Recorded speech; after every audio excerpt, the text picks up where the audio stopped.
Well, we are in the mid to upper 60s this morning. A warm morning to start your Saturday. Mostly cloudy there at Winterville, but again, we're getting to see some sunshine kind of peek through some high clouds there. Southwesterly breeze, though, at 15 miles per hour, and so we are under wind advisory. For all of eastern North Carolina, we could see gusts up to 40 to 50 miles per hour all day today, especially this afternoon when that front is nudging closer. So with that southwesterly breeze, we're worried about coastal impacts, of course, rough rivers and sounds and seas. And then the sound side of the Outer Banks could see a little bit of minor coastal flooding. It's one of our primary concerns. And then, of course, downed tree lines or tree limbs that could cause downed power lines and your unsecured objects like trash cans or pots and plants. So be sure to check that out this afternoon. We're already seeing gusty conditions out of the southwest, 20 to 30 miles per hour, but we are dry this morning, just mostly cloudy. However, we are under a marginal risk. That is a level 1 out of 5 risks, nothing too severe.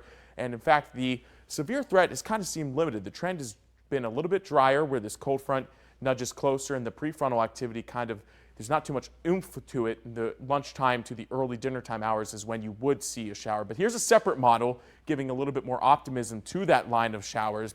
More of a defined line of showers come through around lunchtime, 1 p.m. And then again, timing of it is the same. Early dinner time, 4 or 5 p.m. That'll start to push off the coast. About a 30-40% chance of a shower or severe storm this afternoon. So watch out for gusty winds within those storms and even some hail and heavy rain quickly moving as well. Regardless, we'll be warm and gusty today around that 80-degree mark.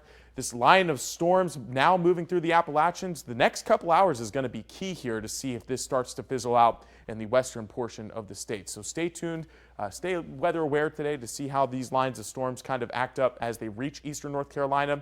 And then around midnight is when the actual cold front comes through. It's still going to be gusty a little bit into the early hours of tomorrow.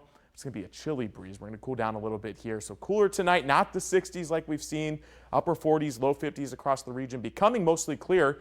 Tons of sunshine tomorrow with the diminishing breeze throughout the day. We'll be a little bit cooler than normal, about the mid 60s there for highs tomorrow. So weather alert day for today. Watch out for maybe some scattered showers this afternoon that could be severe, but the heavy winds primarily. Cooling down tomorrow, but then we begin a nice warm up again as we head into the beginning of next week.